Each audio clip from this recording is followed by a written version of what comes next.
میرے دینی بھائیوں اور عزیز ساتھیوں، آپ حضرات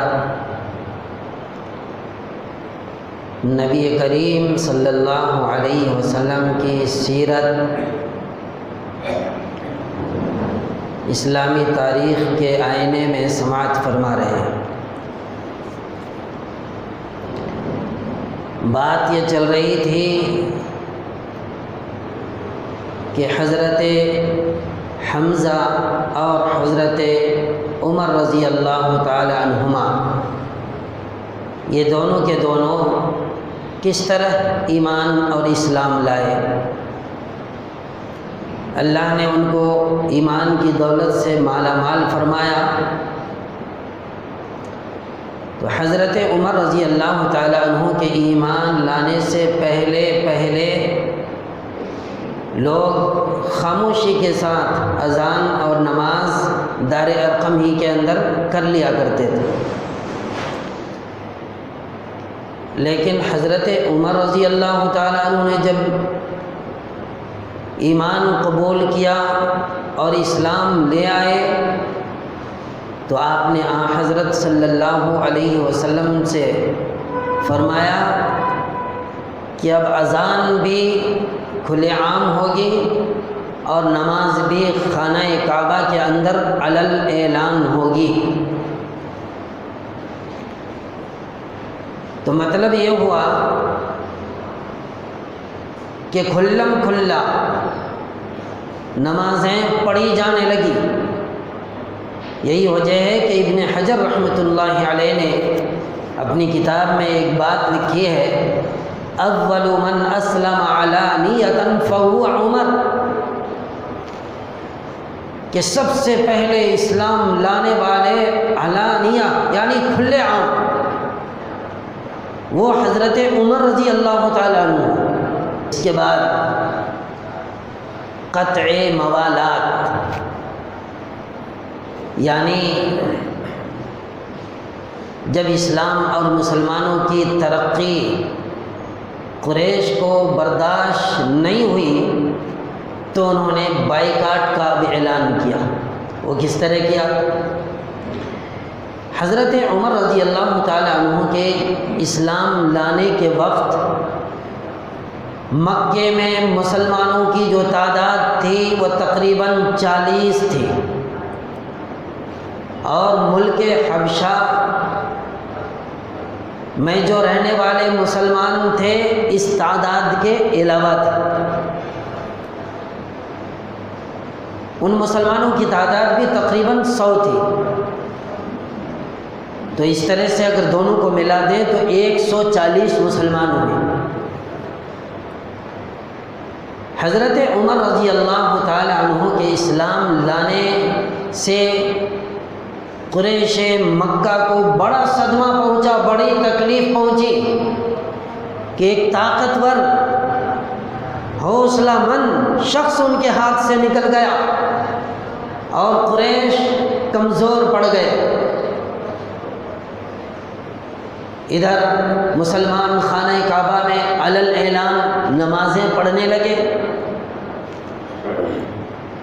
بہت سے مسلمان نجاشی کے ملک میں جا چکے تھے جن پر قریش کا کوئی زور نہیں چلتا تھا۔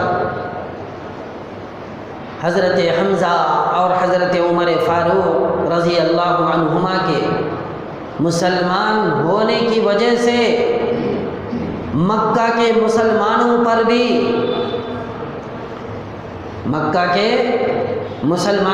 بھی یہ بلا وجہ حملہ نہیں کر سکتے تھے، بلا وجہ ان کو ٹارگیٹ نہیں بنا سکتے تھے، اس لیے کہ دو طاقتور شخص حضرت حمزہ اور حضرت عمر فاروق ان کے ہاتھ سے نکل چکے تھے۔ ان حالات کو دیکھ کر نبوت کے 7ویں سال کی ابتدا یعنی ماہ محرم الحرام میں قریش نے ایک مجلس مشاورت منعقد کی اور مشورہ کیا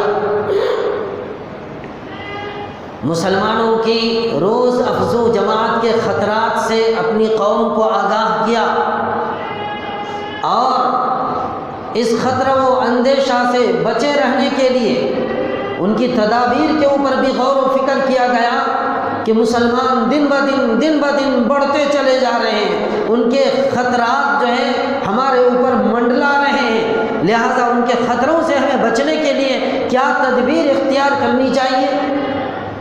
غور و فکر ہوا، بالآخر یہ فیصلہ ہوا کہ بنی ہاشم اور بنی عبد المطلب، اگرچہ یہ سب کے سب مسلمان نہیں ہوئے، کچھ لوگ مسلمان ہوئے تھے، لیکن محمد صلی اللہ علیہ وسلم کی حمایت اور آپ کی رعایت سے یہ لوگ باز نہیں آتے، تو پھر کرنا کیا چاہیے؟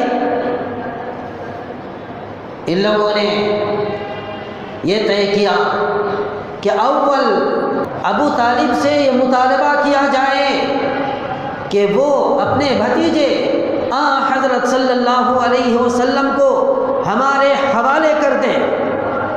جب ہمارے حوالے کر دیں گے تو پھر یہ ٹمٹماتا چراغ خود بخود بجھ جائے گا، چنانچہ یہ مطالبہ کیا۔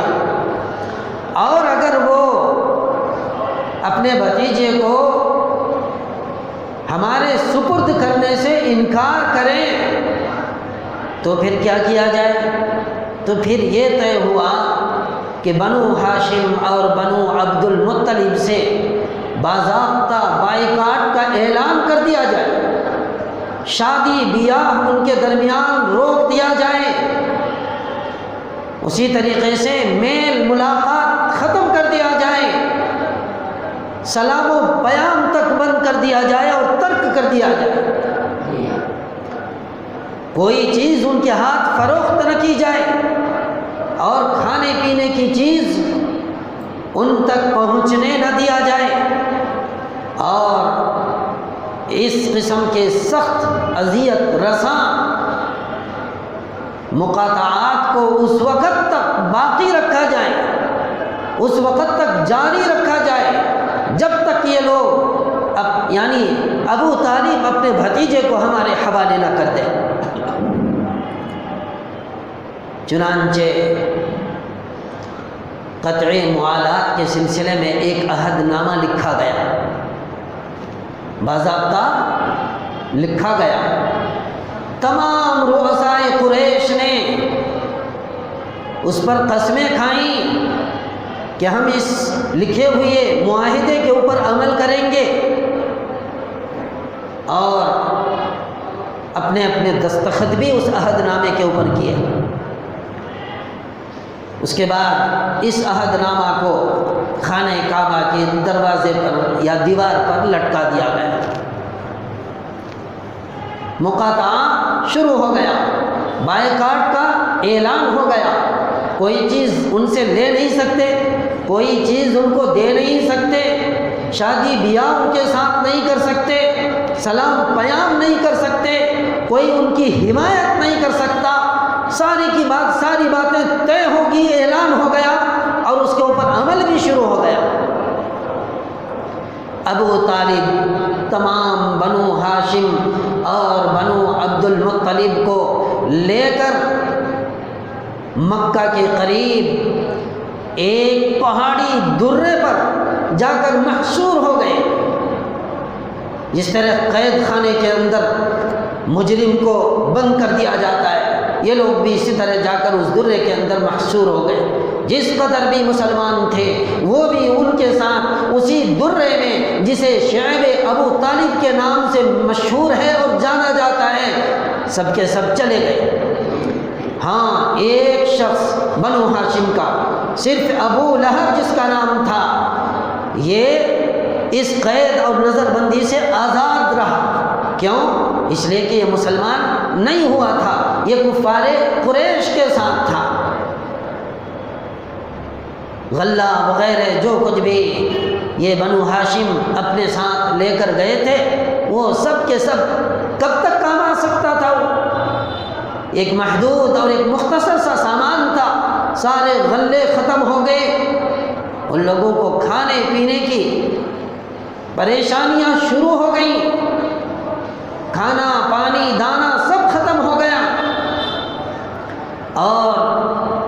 درے کے اندر جانے کا جو راستہ تھا، کتابوں کے اندر لکھا ہے کہ بہت ہی مختصر اور چھوٹا راستہ، تنگ راستہ تھا۔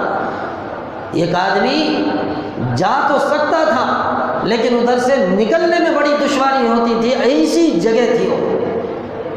یہ لوگ محصور ہو گئے، 3 برس تک بڑی تکلیفیں اٹھائیں، بڑی مصیبتیں اٹھائیں، بڑی اذیتیں اس شعب ابو طالب کے اندر رہتے ہوئے ان لوگوں نے اٹھائی۔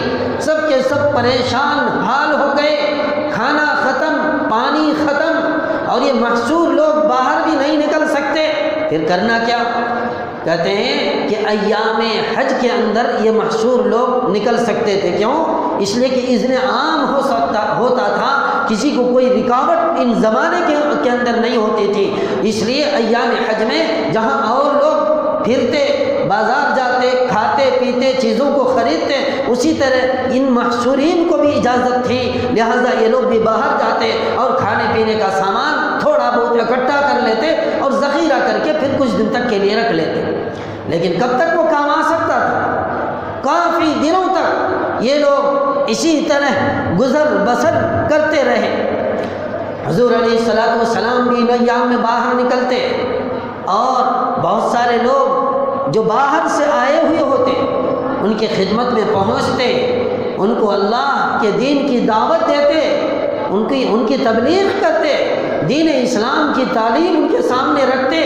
مگر قریش مکہ آپ علیہ الصلوۃ والسلام کو تنہا جانے نہیں دیتے تھے، یہ لوگ پیچھے پیچھے لگ لیتے تھے، جہاں جاتے نگرانی کرتے رہتے تھے، اور جب کوئی لوگوں کا مجمع ہوتا جہاں آپ کچھ بات کرنا چاہتے، آپ علیہ الصلوۃ والسلام کی بات کرنے سے پہلے ہی یہ لوگ کہہ دیتے تھے کہ یہ جادوگر ہیں، یہ ساحر ہیں، یہ کذاب ہیں، یہ پاگل ہیں، یہ دیوانہ ہے، ان کی باتیں تم نہ سنو، لہذا ان کو متوجہ ہونے نہ دیتے تھے، اور آپ علیہ الصلوۃ والسلام کی توجہ ان کی طرف مبذول کیے بغیر جو ہے ان لوگوں کو واپس بھیجتے۔ مگر قربان جائیے آپ علیہ الصلوۃ والسلام کے اوپر ایسے حالات میں بھی محصور ہیں شیب ابو طالب کے اندر، ایام حج کا زمانہ ہے، کچھ وقت کے لیے باہر نکلنے کا موقع ملتا ہے، اس وقت بھی آپ تعلیم اور تبلیغ سے رکے نہیں بلکہ ببانگ دہل آپ کرتے رہے۔ ابو جہل نے بڑی تکلیفیں دی آپ علیہ الصلوۃ والسلام کو، راستے میں روڑے اٹکائے، بازار جاتے جب بھی آپ کی نگرانی کی جاتی، گلی کوچوں میں جاتے جب بھی آپ کی نگرانی کی جاتی۔ ایسا کیوں کرتے؟ اس لیے کہ اللہ تبارک و تعالیٰ کی طرف سے حکم تھا، یا ایھا الرسول بلغ ما انزل الیک من ربک وان لم تفعل فما بلغت رسالتہ، کہ اے رسول، اے میرے بھیجے ہوئے قاصد، آپ پہنچا دیجئے اس چیز کو جو آپ کے اوپر نازل کی گئی ہے، اس حکم کو جو آپ کو دیا گیا ہے، آپ اس حکم کی، اس قرآن کی تبلیغ اور تعلیم کرتے رہے۔ اگر آپ نے ایسا نہیں کیا تو اس کا مطلب یہ ہوگا کہ آپ نے اپنے فرض منصبی کو ادا نہیں کیا۔ یہ اللہ کا حکم تھا، اس لیے آپ علیہ الصلوۃ والسلام تبلیغ کو کبھی آپ نے روکا نہیں، جب بھی جہاں بھی جیسے بھی موقع ملتا آپ علیہ الصلوۃ والسلام اس کام کو کر گزرتے۔ لیکن یہی کام آج چونکہ انبیاء اور نہیں آئیں گے، قیامت تک انبیاء کے آنے کا سلسلہ بند ہو چکا ہے، تو اللہ تبارک و تعالیٰ نے انبیاء کے بعد اس کام کو اللہ کے نبی کی امت کے حوالے فرمایا۔ تھوڑی دیر کے لیے ہم اپنے سینے پر ہاتھ رکھ کر ذرا سوچیں کہ کس انداز سے ہم لوگ اس فریضے کو، اس کام کو انجام دے رہے ہیں۔ تو دوستو بزرگوں، 3 برس کا زمانہ حالت قید میں گزرا، اس وادی کے اندر گزرا، اس درے کے اندر گزرا، اور باہر آنے کی کوئی صورت نظر نہیں آئی، یہاں تک کہ جو قریش مکہ تھے، اب میں بعض لوگوں کے درمیان اس بات کا چرچا ہونے لگا کہ یہ ظلم ہو رہا ہے، نبی کے ساتھ، بنو ہاشم کے ساتھ، بنو عبد المطلب کے ساتھ، اس کے علاوہ جو لوگ مسلمان ہیں اس درے کے اندر ہیں، ان کے ساتھ ایک قسم کا ظلم ہو رہا ہے۔ یہ چرچے ہونے لگے آپس میں کہ اب ان کو آزاد کر دینا چاہیے، باہر نکال دینا چاہیے، ان کو بھی چلنے پھرنے، کھانے پینے، زندگی گزارنے کی آزادی ملنی چاہیے۔ اس طرح کے چرچے ہونے لگے۔ اسی درمیان میں ساری کائنات کے سردار جناب محمد الرسول اللہ صلی اللہ علیہ وسلم نے ابو طالب سے کہا کہ اللہ تبارک و تعالیٰ نے اس عہد نامے کے حروف کو مٹا دیے ہیں، یعنی کیڑوں نے عہد نامے کے جو حروف تھے، عہد نامہ جو لکھا گیا تھا، ان کو چاٹ لیے ہیں اور کوئی حرف باقی نہیں ہے سوائے اللہ کے ایک نام کے۔ لفظ اللہ باقی ہے، اس کے علاوہ جو کچھ بھی اس معاہدے کے اندر لکھا گیا تھا، عہد نامے کے اندر لکھا ہوا تھا، وہ سارے حروف ختم ہو چکے تھے۔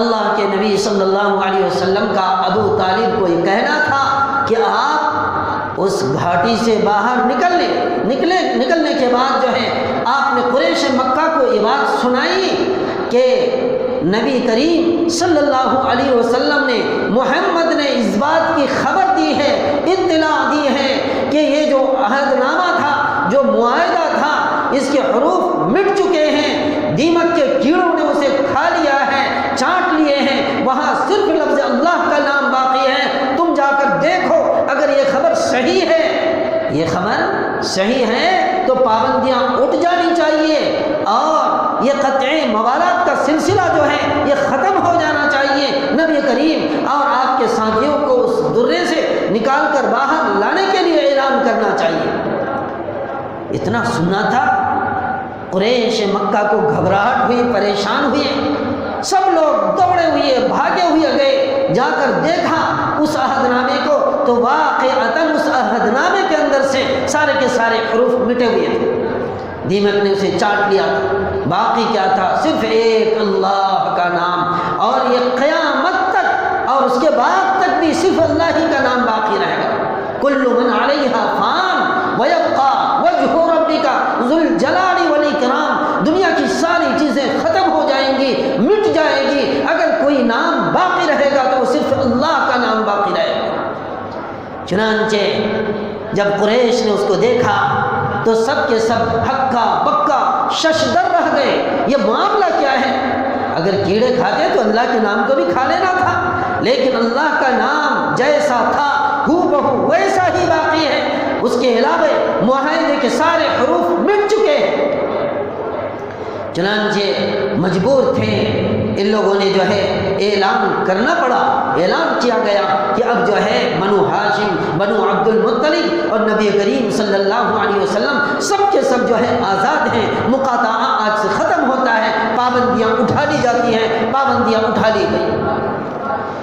3 برس تک دوستو بزرگوں وہاں کیسی زندگی انہوں نے کی ہوگی، جہاں کھانے کا کوئی انتظام نہیں، پانی کا کوئی انتظام نہیں، کسی کو آنے کے لیے ممانعت تھی، کوئی چیز لا کر دے نہیں سکتا تھا، یہاں تک کہ کتابوں کے اندر لکھا ہے کہ جو چھوٹے چھوٹے بچے تھے، ماں کے دودھ کے تھنوں کے اندر جو ہے دودھ سوکھ چکا تھا، بچوں کے پینے کے لیے دودھ کا ایک قطرہ بھی میسر نہیں تھا، یہ حالت ہو گئی تھی، سب لوگ رو رہے اور بلک رہے تھے۔ چنانچہ جب آزادی ملی، یہ لوگ سب کے سب اپنے گھروں کے اندر آئے اور آزادی کے ساتھ پھر مکے کے اندر رہنے لگے۔